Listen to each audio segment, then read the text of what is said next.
The Locked On Podcast Network presents the Big 6 in 60. The 6 biggest national sports stories from the local experts of the Locked On Podcast Network. Get the real story, why it matters, what's next, who wins the big game, and more, all in 60 minutes. The Big 6 in 60 starts now with the biggest story in sports. So Alabama was snubbed by the committee. You are Locked On Bama, your daily podcast on the Alabama Crimson Tide. Part of the Locked On Podcast Network, your team every day. My initial reaction, Brett McMurphy sort of leaked the news that SMU was going to get in. So, any of my enthusiasm was tempered. But I'll say this, that I think you and I share the same opinion. Alabama wasn't necessarily robbed. I do say snubbed. I think those are two different things. And I think that they picked the worst team that they could pick of all the available teams for that slot. If I were ranking those teams, SMU would be my last place team. And they also sent out a horrible message. Don't schedule anybody who's any good if you don't have to, especially if you're in the SEC and you already have a bunch of SEC teams that are on your docket. Because, see, the SEC carries so much weight that Texas really isn't penalized. Texas has one of the worst SEC schedules I've seen in years. The only team they had to play was Georgia, and they couldn't do it twice. So my point is, don't ever schedule Wisconsin again. Don't ever schedule Ohio State. Cancel all of them immediately. And I'm a schedule guy. I want power schedules. I love what Nate Oates is doing. I can live with losing to Oregon and losing at Purdue. I can live as long as it teaches us to go win at North Carolina, teaches us to win against Houston in basketball.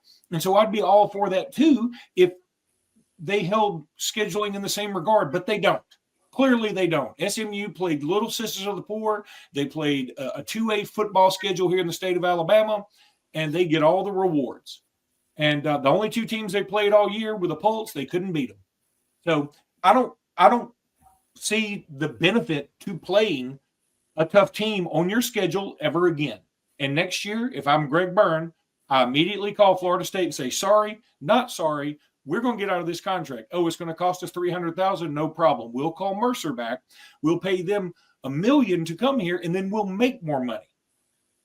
Same thing with Wisconsin. Sorry, y'all don't get to come back. Sorry, we're going to buy you out of that. And we're going to call Mercer again. We're going to play Mercer 3 times next year. They're going to get rich, and we're going to get rich. And then we don't have to worry about injuries and bruises. Nicole Auerbach, in her infinite wisdom, said something about how, I don't understand why Alabama fans are so mad about the non-con. They didn't lose any of those. It's all part of the scheduling. Do you see that when you play Florida State and Wisconsin, the nicks and the bruises from playing Power 4 teams add up throughout the year? When you're Texas and you play a bunch of nobodies, and when you're especially SMU and you play a bunch of nobodies, you don't have to worry about that quite as much. It's a violent sport all the time, every time, but it's much more violent yesterday. And if you watch Georgia take on Texas and you think that's the same category of sport as what you saw with Clemson and SMU, you're out your mind. Yeah, I don't think that so much about what happened with the committee really had a lot to do with this year. To me, it's more about the message that was sent by the committee. And the message is we care more about wins than we do about who those wins are against.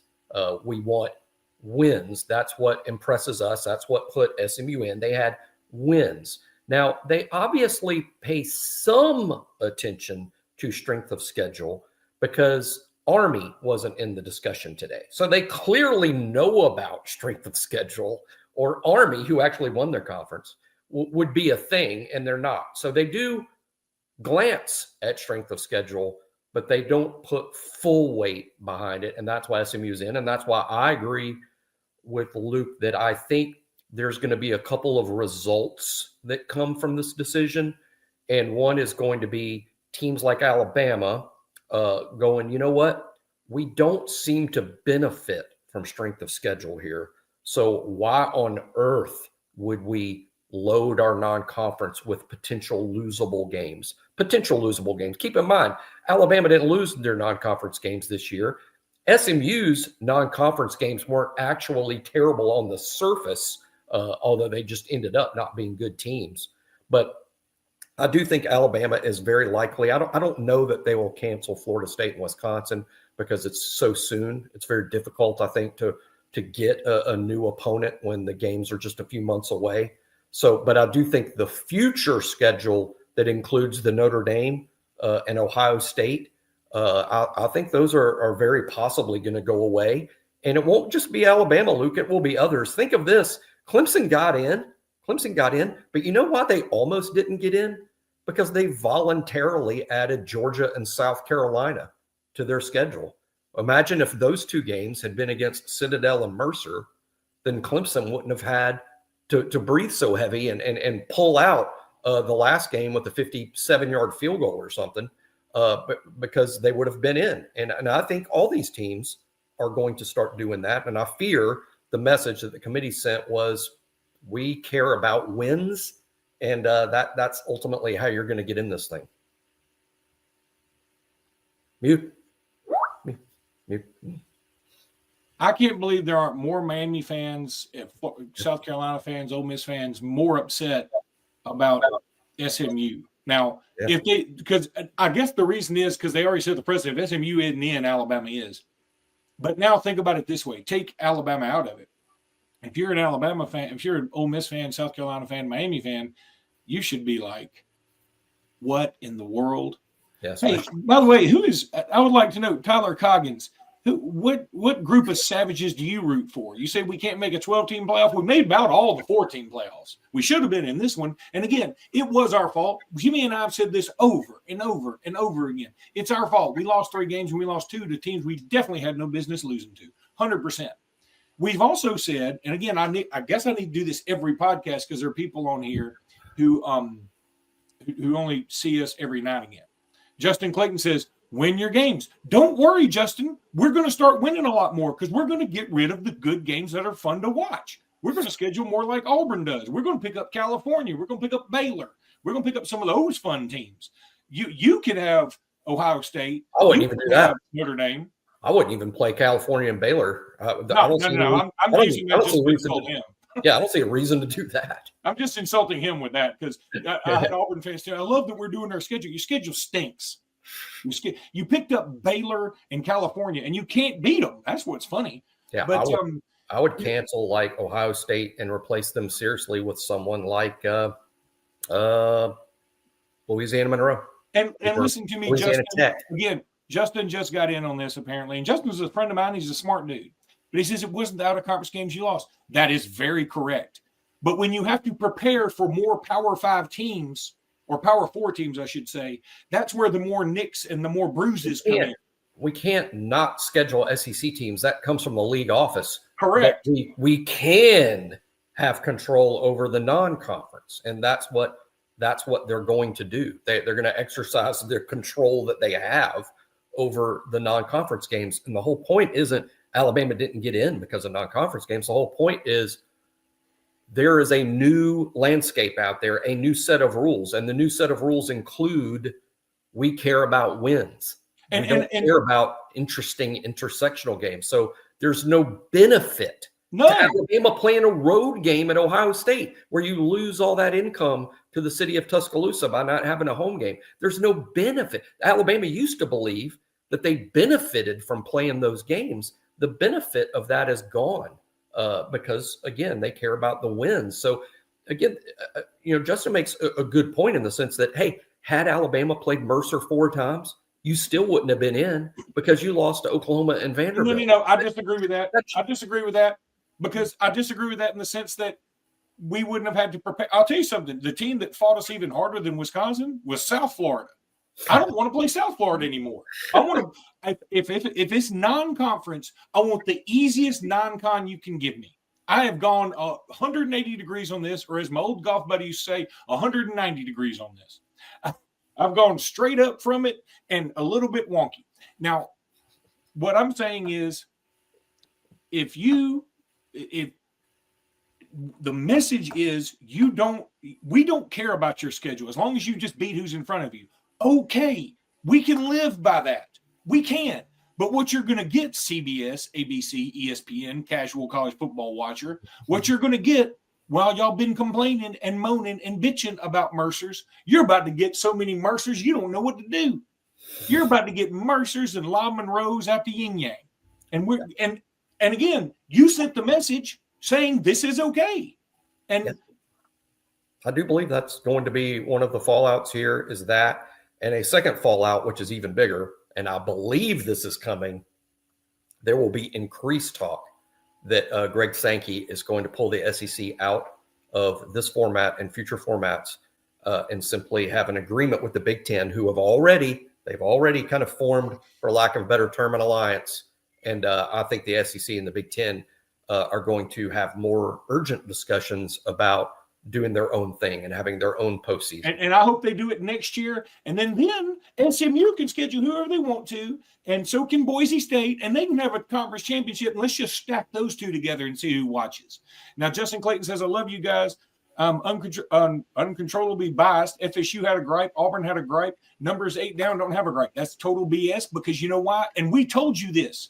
We told you this on this podcast, that if you make it where you have more teams that can get in, those teams have a gripe on the backside, because we were grouped in with a bad SMU team who's beaten nobody, with a South Carolina team we've beaten, with a Missouri team we've beaten, with an Ole Miss team that also played nobody in the non-con and really didn't have the toughest SEC schedule either. We didn't play them head-to-head.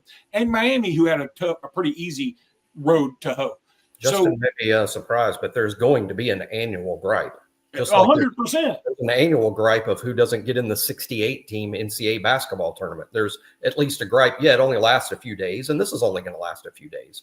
But there's going to be an annual gripe of whoever gets left out is going to complain every year and say that it's not fair and they got robbed. And again, I'm not saying that Alabama got robbed by any means. I want to make it completely clear. Yeah, Alabama's not in because Alabama lost to Oklahoma and Vanderbilt. That's why correct. They're not in. That's correct. why they're not in.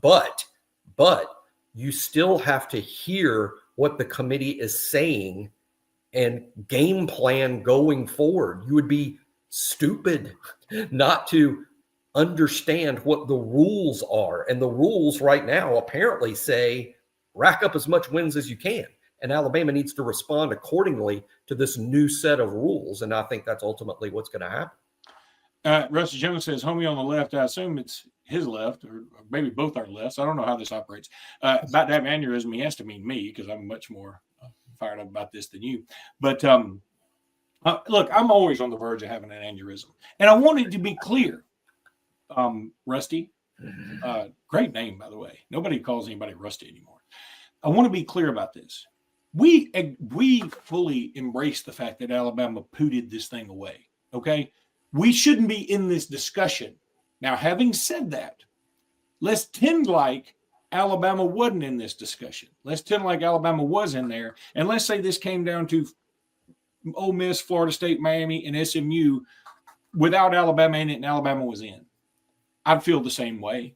I'd feel like SMU's getting in is taking the worst of the available teams.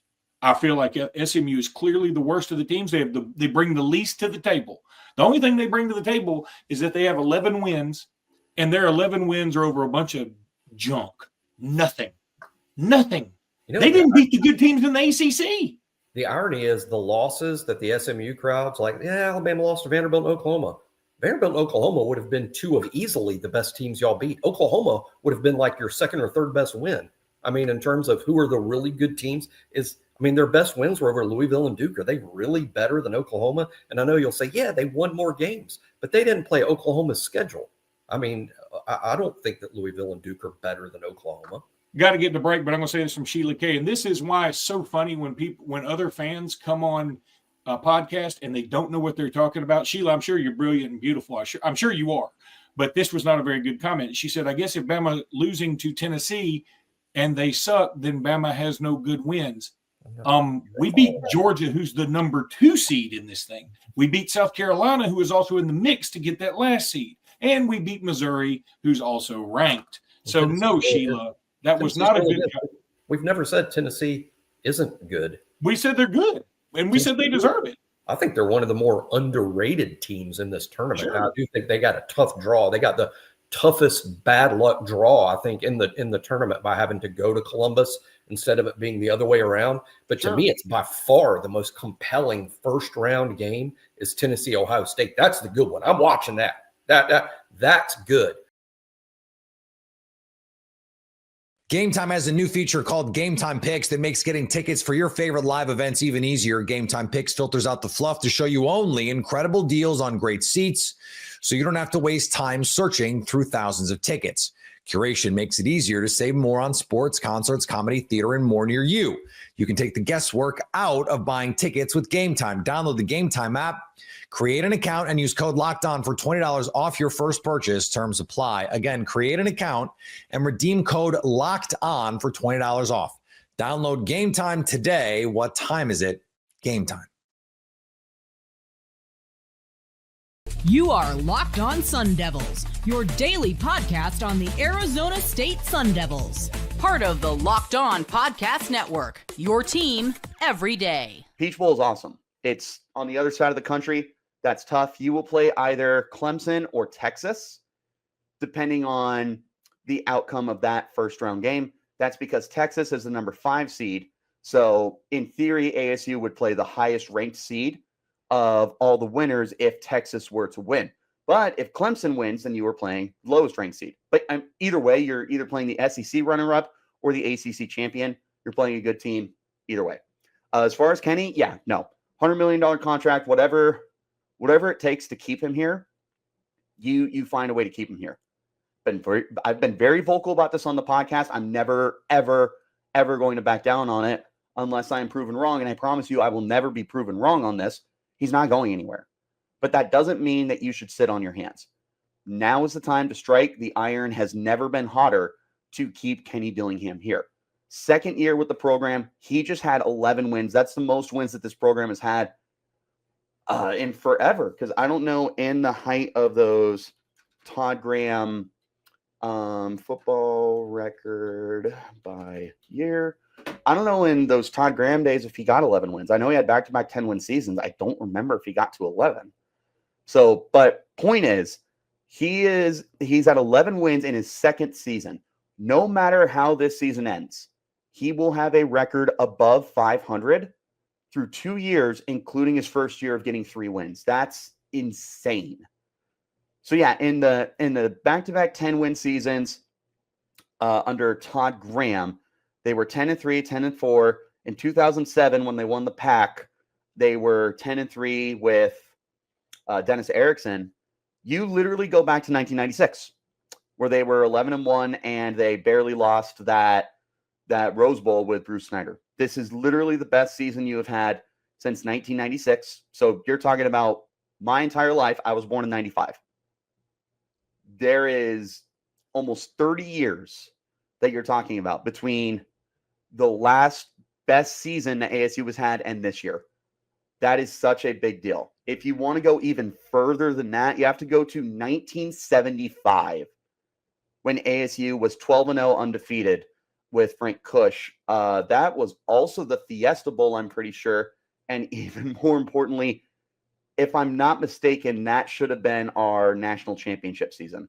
I think that 75 was the one where we got screwed by Oklahoma.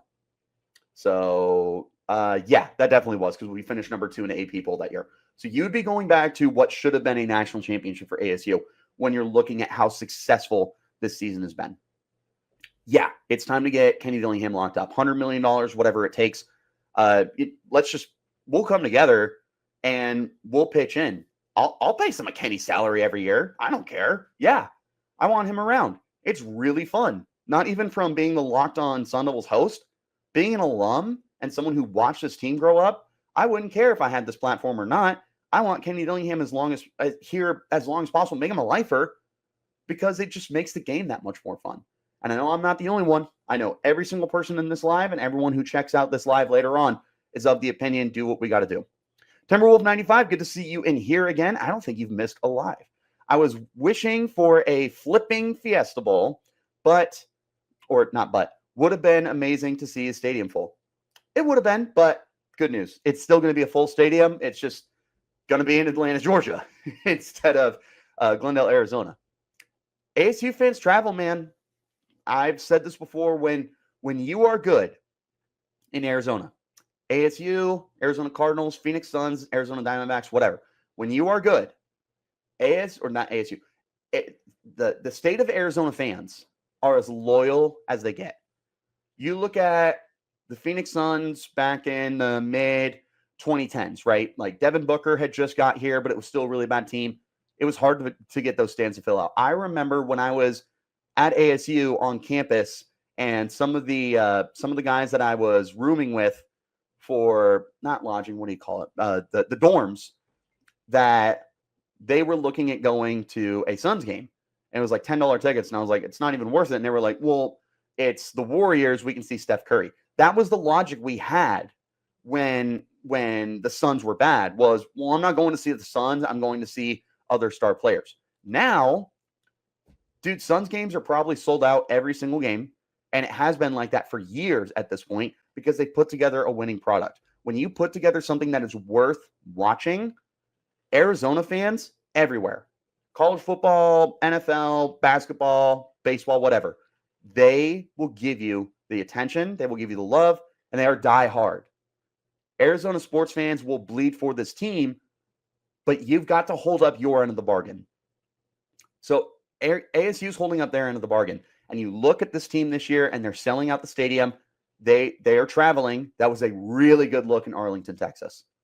I understand that Atlanta, Georgia is probably more than double the distance. I don't have a map in front of me. I would imagine it's probably double the distance from where we are to Arlington, but I'm not sure. They're still going to travel really, really well. I definitely have the faith for the ASU loyal to be able to make that trip out there. What else is going on, BC? I'm still pissed. Boise got the easier route. That's okay.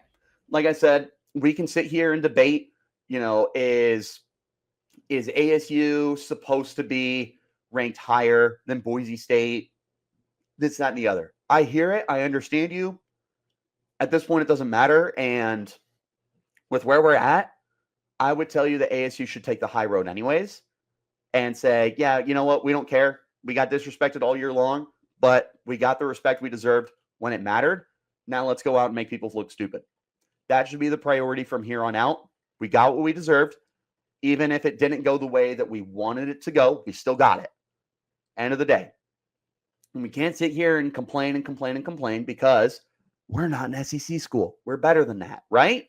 We are better than the whiners in the SEC, the ones who are 6th place and 7th place, and they want to talk about how great their conference is, and it's like, you're not contributing to that.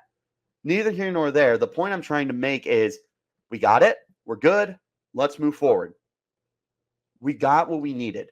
Yeah, we can sit here and complain, and like I said earlier, that's the point of this show. Let's get it out because I don't want to record an episode of complaining, and I would rather all of my subscribers, let's get it out there. So yeah, fill up the comments. Let's complain about it. And then starting tomorrow, when we start moving forward, all I want in my comments is just pride, cockiness, and guys saying we deserve it. So get it out of the way today. Love you guys. JH, what's going on? I was getting real emotional yesterday, Sun Devil for Life. Dude, who wasn't getting emotional? It was amazing. I'm so glad to hear that I wasn't the only one that was on the edge of my seat. I know Joe Healy, son of Tim Healy, the voice of the Sun Devils and everything, was saying he was getting real emotional listening to his dad call the game and everything. It's a big deal for Sun Devils fans, whether it's the generations that grew up with Frank Kush or it's the brand new students that have come in within the last 2 to 3 years. This is a huge deal for ASU. I know some people show emotions in different ways. I don't care how you do it. I just want you to understand how special this is and get emotional. Whether that's the happy tears, whether that's cranking up the volume in the car and screaming all the lyrics and everything, whatever it is, get emotional. We deserve this. We've been through a lot. BC, SMU, and Penn State are both easier than ASU's potential opponents. I don't disagree with you. They're still really good teams, though. It's not like ASU was going to be dealt a game against Arizona. They were always going to have to play a really good opponent. Texas and Clemson, they are flawed teams. They are good football teams. But even if you played SMU or Penn State, it's still going to be a tough game. I have crapped all over Penn State. And in fairness to Penn State, that's still a good football team, and they deserve the respect they got. They played really close with Oregon last night and made me look dumb. I said Oregon by 14 or more. They were in that game the whole night. So props to Penn State. They made me look a little silly, but that's okay. Texas, Penn State, SMU, Clemson, whoever. I said this yesterday. It's on a short on YouTube. You can pull it up on YouTube. You can pull it up on Twitter. You can also check out the full-length podcast if you would like. Up to you. But all I said was there is not a program in this country, blue blood, sneak into the playoffs, whatever, that should look at ASU and go, that's an easy win. Every single team, Oregon, SMU, Texas, Ohio State, Georgia, whoever, should look at ASU and they should think they could definitely beat us. We got to play up to our best potential, because if we don't, we could lose. That's the way they need to be looking at us right now. Craig, what's going on, my friend? Drake Toll contributed to that narrative all along. The Fiesta Bowl would have been great. I got good news for you, Craig, and everyone else in the comments. Me and Drake are getting up together tomorrow to record a crossover episode. I would anticipate that to drop on Tuesday. Also, shout out to our friend on Twitter, Commit to the Fork, who is getting Drake Toll a ASU sweater that will be sent over to him, and then Drake will be rocking that bad boy for ASU. So I know he's been super BYU all year. I'm telling you, I love Drake to pieces. I hope that you guys do too. Keep giving him a hard time. I hope we never stop giving him a hard time, because he's hilarious.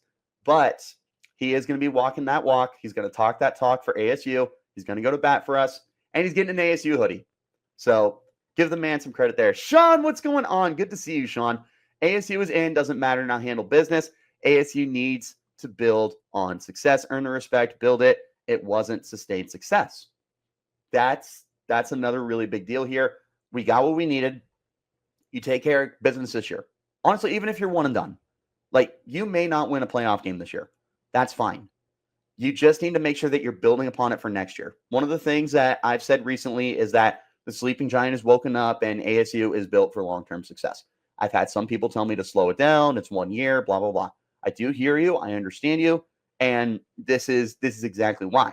Is I can tell you till I'm blue in the face, and I'm right, by the way. I'm never wrong, and even when I'm wrong, it's not my fault.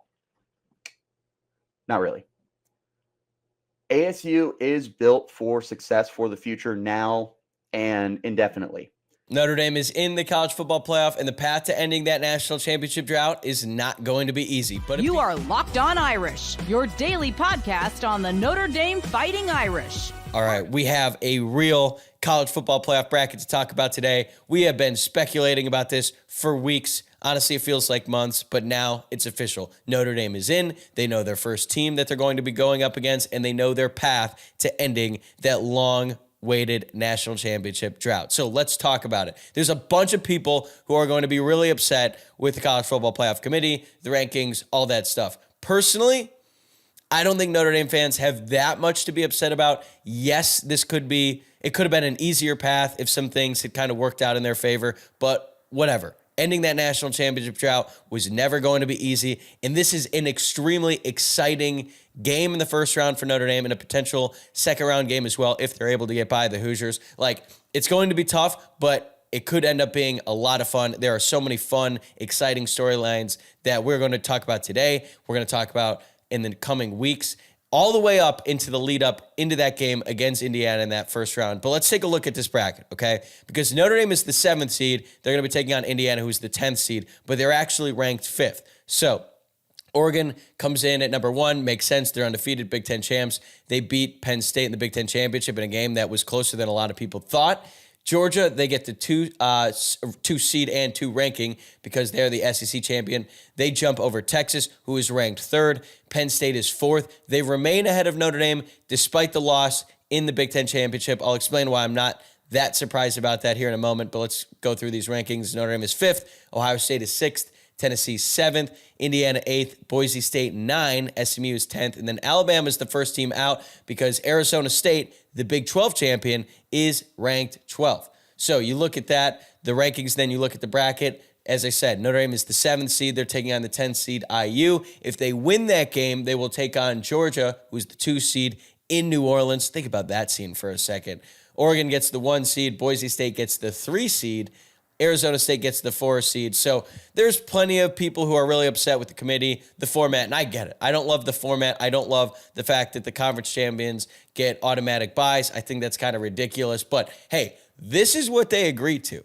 Okay, this is the format that we all knew it was going to be. So now people are like, the committee screwed this all up. I mean, yeah, there's definitely some arguments to be made about teams in different spots, but like, we all knew this was the setup. So I don't know why people are acting so surprised and so butthurt about all of this when it's like, you signed up for this. You knew the rules. And yes, it's certainly flawed. I don't agree with the fact that like Oregon, for example, gets the 1 seed and their reward for that is playing the winner of the 8-9 game, which is Tennessee and Ohio State, 2 very good programs. Like, yeah, it's certainly flawed, but it is what it is, okay? And for Notre Dame, yes, they could have had an easier path, but you know what? Playing a team like Indiana, that's awesome, okay? Because I had been going through, like, the best paths, the best case scenarios for Notre Dame in the college football playoff for a while, and I would have some people get mad at me. They'd be like, why are you talking about these potential playoff games and Notre Dame isn't even in the college football playoff? Like, you're going to be the reason they lose to USC. It's like, I'm not on the team.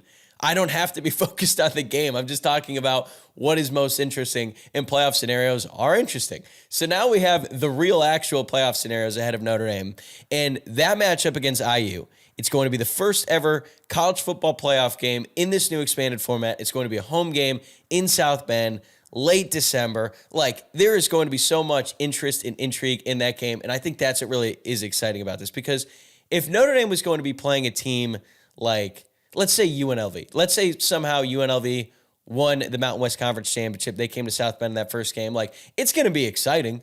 We'd all be excited to watch Notre Dame in that game, but it's like, it's not nearly as fun or as captivating as playing a team like Indiana, because even though Indiana isn't like a heavyweight historically in college football, they've been one of the best stories this year. Curt Cignetti, first year as the head coach of the Hoosiers after coming over from James Madison, talked a big game before he even coached one game for the Hoosiers. This guy was saying Purdue sucks, which he was right about. Purdue is maybe the worst team ever assembled. He said Ohio State sucks. Ohio State beat him. He said Michigan sucks. Like, he was talking a big game, and guess what? He backed it up with the 11-1 record in the regular season. Their only loss was to Ohio State. The final score in that game was a little bit misleading. They lost that like 38-15, but honestly, they were playing not to get blown out in that game. I honestly thought it was very weak, but we'll talk about that later on. Either way, Indiana's a really good team, and it's going to be a really fun matchup. All eyes in the college football world are going to be on Notre Dame and Indiana in this matchup. And it's going to be the first time that Notre Dame has had that stage really since week 1. When Notre Dame took on Texas A&M in the season opener, everyone in college football was talking about that game. They were watching that game, and Notre Dame had a huge win on the road in Kyle Field, and it was a great moment. I was there. It was one of the most fun games I've ever been to as a Notre Dame fan. But then the following week, as we all know, they lost to Northern Illinois, and all of that momentum seemed to disappear. And then it felt like everyone else in college football just kind of ignored Notre Dame. Like, they were winning every single game they played after that. They were pummeling teams. They won 10 games in a row to close out the regular season, 9 of which came by double digits, and no one really seemed to care. They were just slowly climbing up the rankings. And then kind of at the end of the season, you could see a lot of people in the national media who were not paying attention to Notre Dame be like, hold on, wait, Notre Dame, after that loss to Northern Illinois, is ranked in the top 10. Now it looks like they're going to host a playoff game. Wait, hold on. How did this happen? And then the people like you who are watching every single game, listening to the show every single day, you're like, oh, I know what's going on with Notre Dame. They actually are a really good team, and maybe that loss to Northern Illinois was a fluke. And now here we are. So now everyone in the college football world is going to see Notre Dame take center stage once again in a really exciting matchup. So yeah, it's going to be a really tough game. This first game against Indiana is not going to be easy. I've seen some Notre Dame fans kind of discredit them. I would warn you, don't do that. There are quality players on both sides of the ball for Indiana. They are well coached. They're going to be ready to play in this one. So do not dismiss the Indiana Hoosiers. Right now, the early line is set at 8.5, according to our good friends at FanDuel. I think that's fair. I think Notre Dame should be favored by around a touchdown. I think the line might come down a little bit here, but it's going to be a very tough matchup. But you know what? Let's do it. This is going to be awesome. This is going to be so much fun. If they win that game, they get to play Georgia, the SEC champion. Notre Dame might be able to get some revenge on Georgia after 2 brutal losses back in 2019 and 2017. So it's going to be a really tough path for the Irish. It's going to be a really tough matchup in that first round, but I cannot wait. It is going to be so exciting. It is going to be so interesting. There are so many fun things to talk about, and we're going to have plenty of coverage coming your way over the course of these next 2 weeks in the lead up to that game, and hopefully a very long playoff run in the college football playoff throughout the month of December and into January as well. Get ready to tackle the NFL action with FanDuel, America's #1 sportsbook, because right now new customers can bet $5 and get $150 in bonus bets if you win. The FanDuel Sportsbook app gives you everything you need to place live bets on the NFL all in one place. So when you get a hunch in the middle of the game, you can check out the latest stats, view live play-by-play, and so much more on the same page where you place your bets. Just visit FanDuel.com to join today. You'll get started with $150 in bonus bets if you win your first $5 bet. You're going to want to check out some lines from Monday Night Football. The Bengals favored by 5.5 at Jerry World over the Cowboys. I have to start Cooper Rush in fantasy. The Simpsons broadcast is looking at some high-scoring football and has the total 49.5. That's FanDuel.com. Never waste a hunch and make every moment more with FanDuel, an official sportsbook partner of the NFL. It may not feel like it, but your Chiefs have won 9 straight AFC West championships. From the land of the free and the home of the Chiefs, this is the Locked On Chiefs podcast. We need to celebrate what is a very unique way, Matt, to win the AFC West, one that I don't think this team has done before.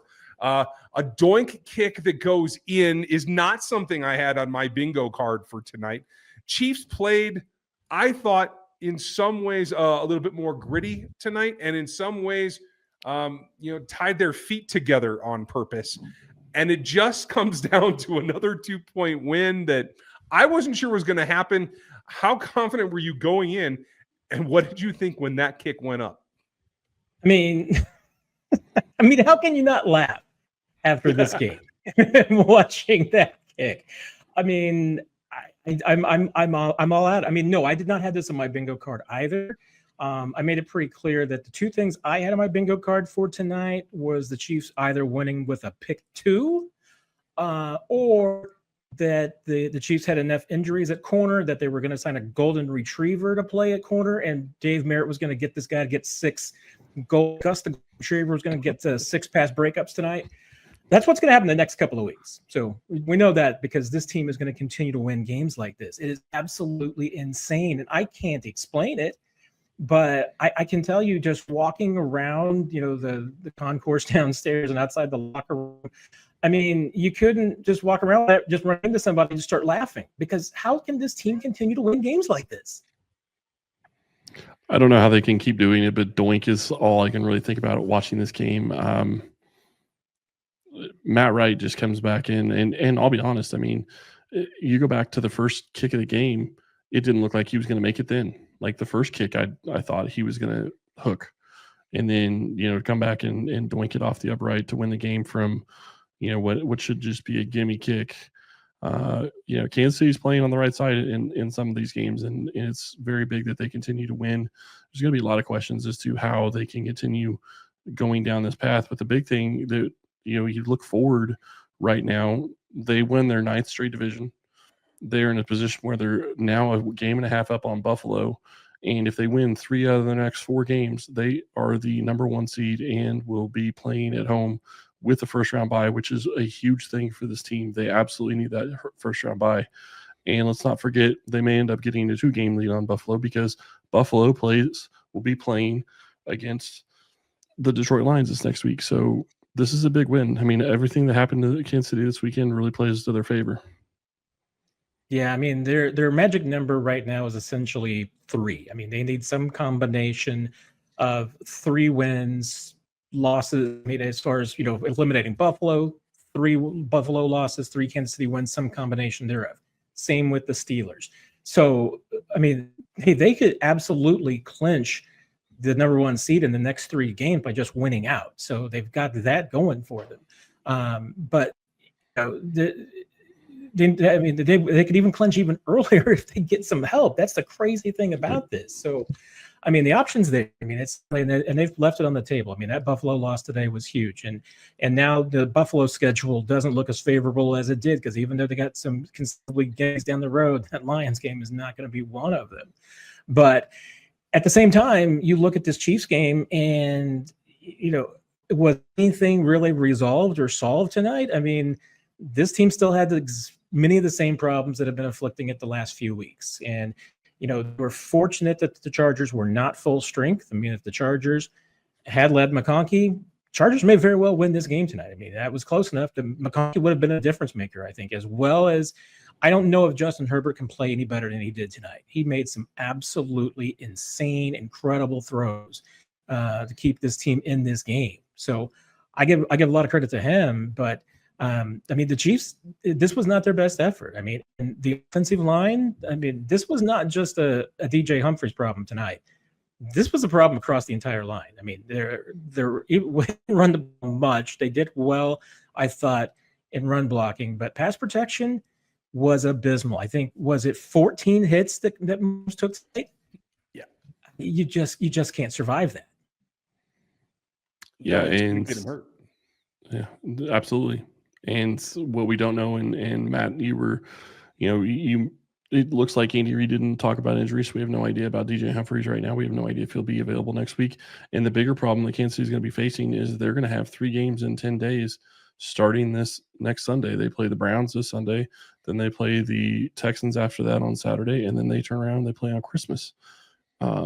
So that's a brutal schedule. 3 games in 10 days when you haven't had a bye since week 6 is horrible. Now, the nice thing is they will get a little bit of a mini bye, and that's going to be helpful, but it's still a brutal schedule at this point.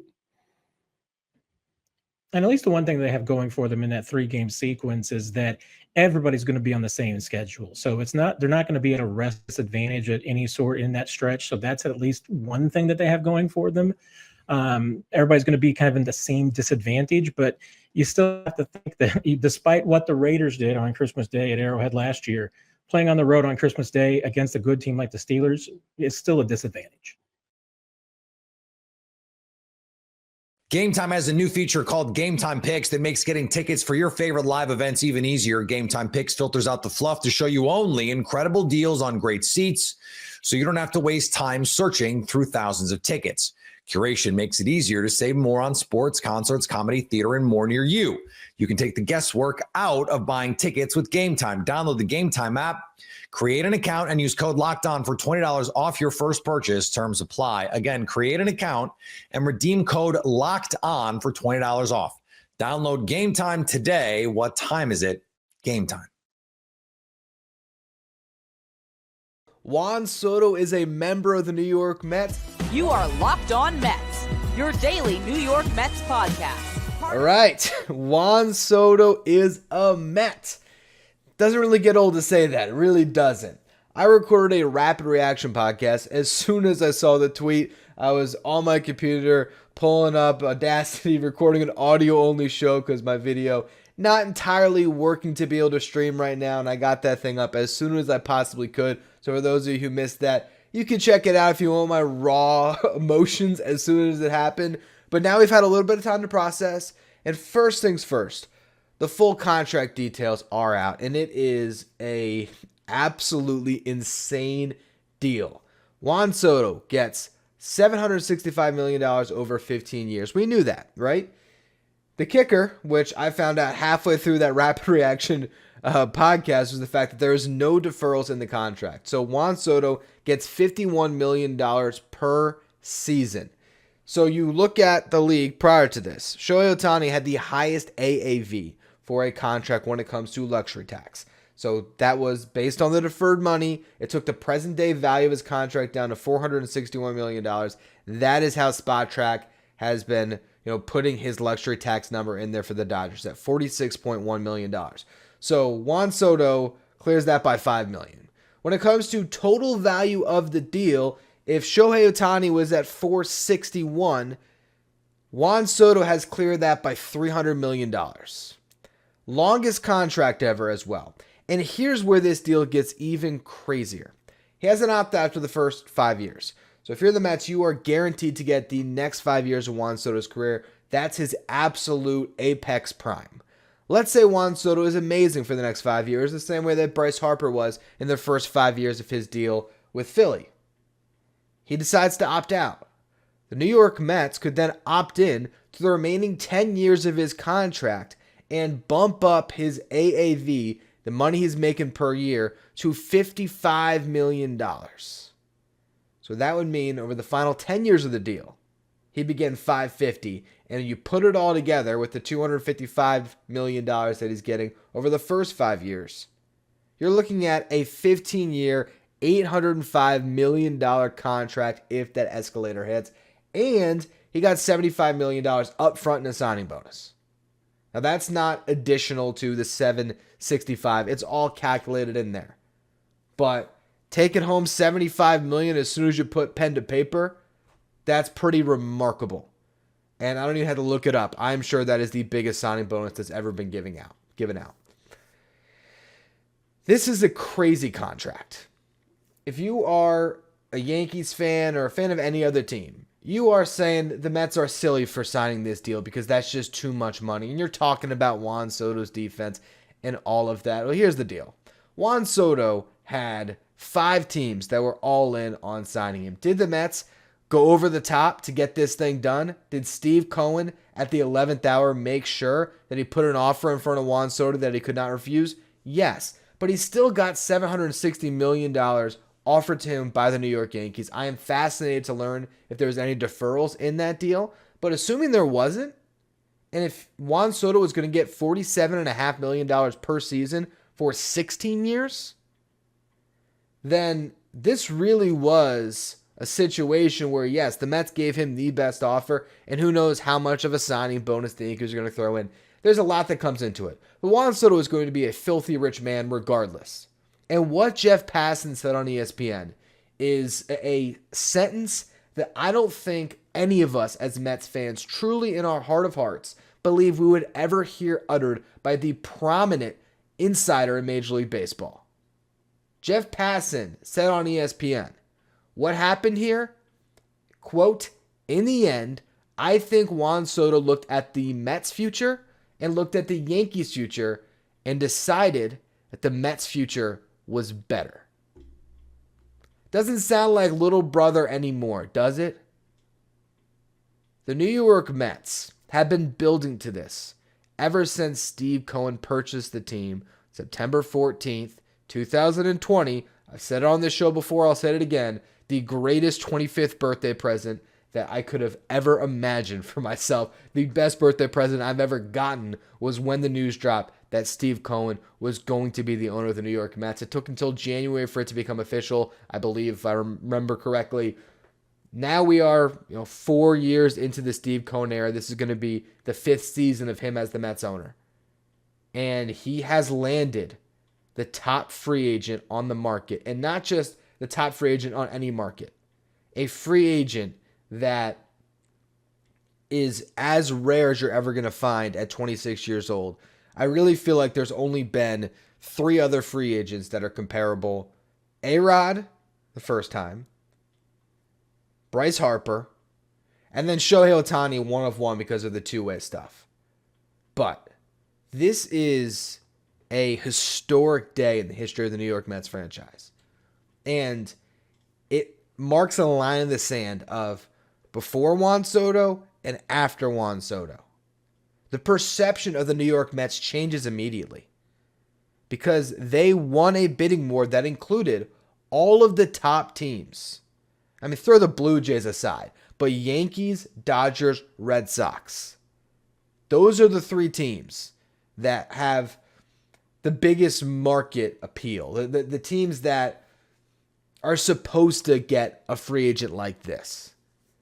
And the New York Mets beat them all. And not only did they beat them all after Juan Soto went to the World Series in a Yankees uniform, which at the end of his career is just going to be a footnote on a Hall of Fame career that should end with Juan Soto with a Mets cap in Cooperstown. It's crazy that this actually happened. And speaking of the no more little brother thing, I think a lot of us as Mets fans despite the fact that we all knew Steve Cohen had the money to get this done. How many of you really wholeheartedly believed that this was going to happen? Or did you think that as we have to break that perception of what can go wrong will go wrong, because that's in the past, that's no longer the present. You can't just live in that martyrdom anymore because it's gone. The Mets went to the NLCS without Juan Soto, and they just landed him.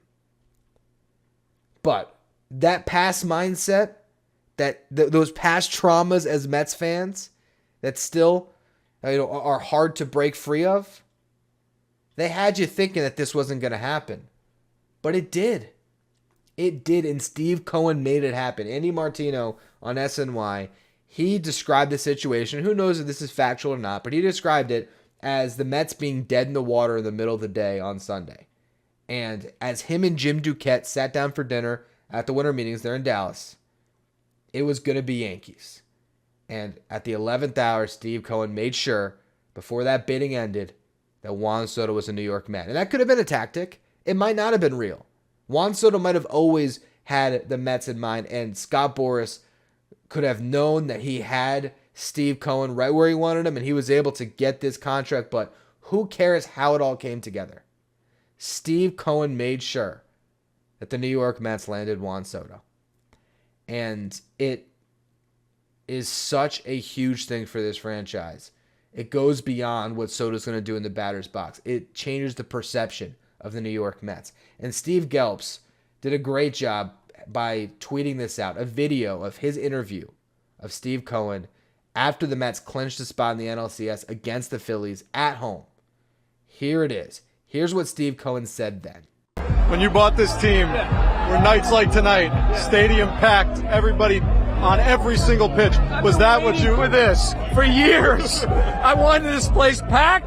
I want to slay the negative, Met fan perceptions. And we're on our way to doing that. So let's keep it going. Certainly are. Steve, right. Alex, congratulations. All right, thank you. Steve Cohen wants to slay the perception of the negative Mets fan. He wants to remove that angst from you. He doesn't want you to think about the Mets and always be pessimistic. He wants you to believe and always believe, because he is fully committed to making this a winning team every year. He wants that whole vision to come true about the casino around the ballpark and building up everything around it. And inside Citi Field, you have a team that should be one of the most premier teams in Major League Baseball, with Juan Soto and Francisco Lindor starring on the field right now together for the next decade. That's what he wants to happen.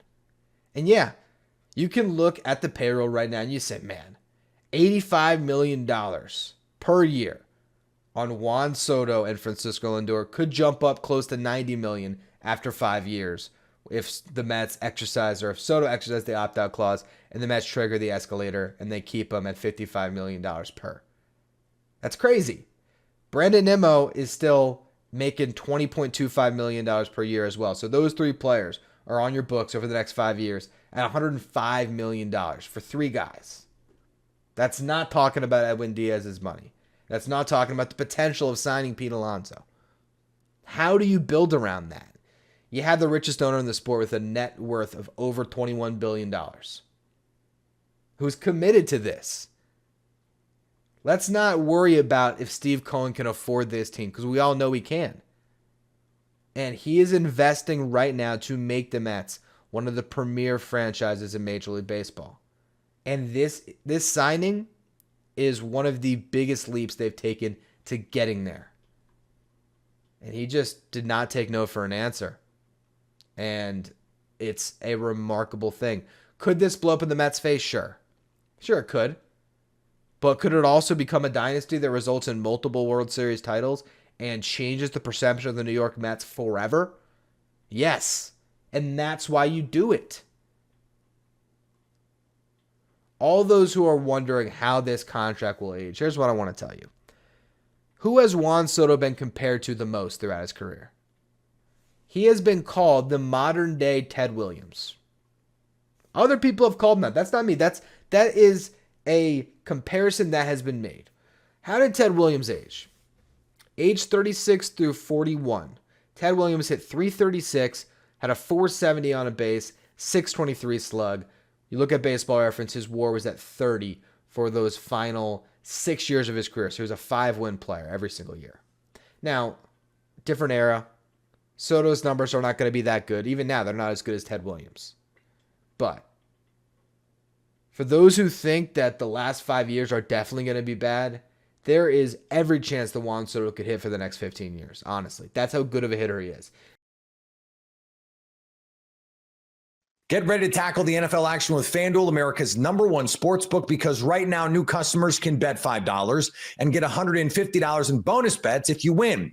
The FanDuel Sportsbook app gives you everything you need to place live bets on the NFL all in one place. So when you get a hunch in the middle of the game, you can check out the latest stats, view live play-by-play, and so much more on the same page where you place your bets.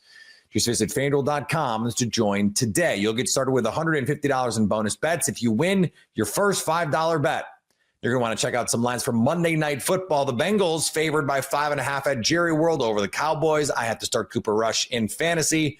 The Simpsons broadcast is looking at some high-scoring football and has the total 49.5. That's FanDuel.com. Never waste a hunch and make every moment more with FanDuel, an official sportsbook partner of the NFL.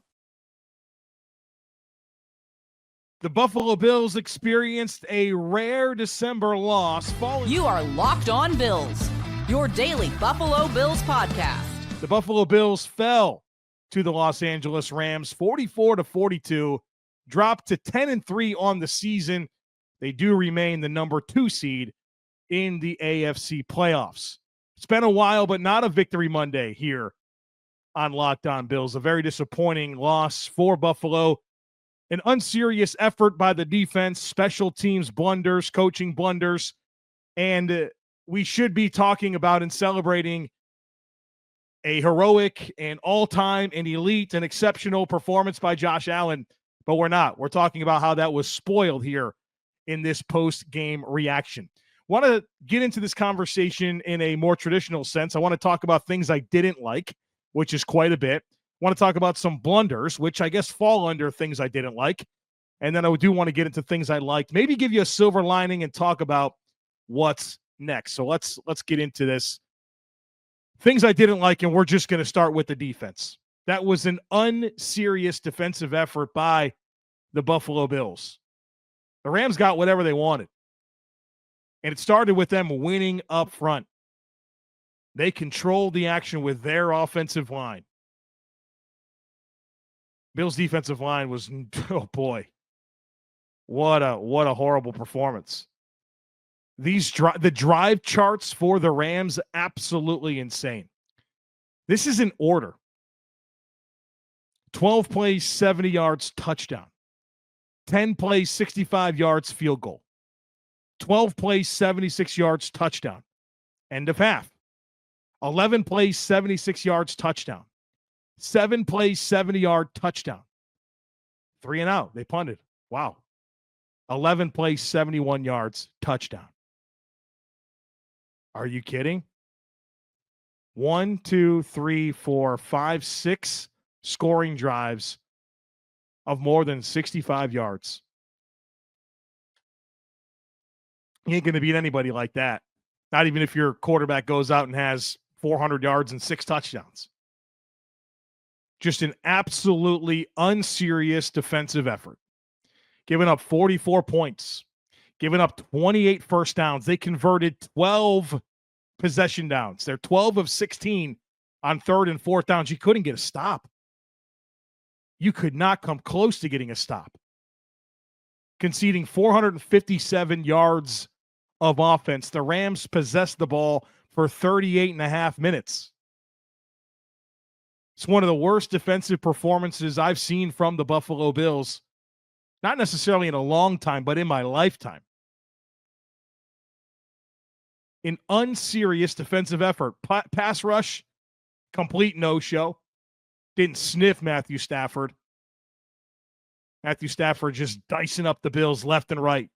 Dot after dot after dot after dot. The Bills say, we're going to play zone coverage and we're going to dare you to make high level of difficulty throws. And Matthew Stafford said, okay. No problem. I'll do that. I'm one of the most talented quarterbacks in terms of arm talent in the league over the last 20 years. Sure, yeah, I'll make all those throws. No problem. 23 of 30, 320 yards. Dime after dime after dime after dime. And I think the Bills needed to play more man defense early in the game. I think they needed less delayed blitzes. I mean, I'm watching second-level defenders on a delayed release, and all you're doing is just vacating space and making it easy for Matthew Stafford. You needed your defensive lineman to win a one-on-one battle and get off a block and get quick pressure and make a play behind the line of scrimmage. Taron Johnson's getting cooked left and right from the slot. I talked about in the build-up to this game that this is a matchup of good on good with their receivers against the Bills' corners. Cooper Kupp, Puka Nacua against Taron Johnson, Rasul Douglas, and Christian Benford. Their good beat our good. I mean, literally not a single clutch play made on defense. And that's been your formula all year. You get a little bit leaky, you give up some yards, but at some point you'd get a play. Not tonight. Not in this one. Stafford had whatever he wanted. And hat tip to him, man. He went out there and executed, played one heck of a game. Cooper Kupp and Puka Nacua made plays left and right. They had timely play calls from Sean McVay that kind of knew where the Bills were going to be trying to pressure or where they were going to play coverage, and just had the right answers over and over and over and over and over again. Got outplayed, got outcoached.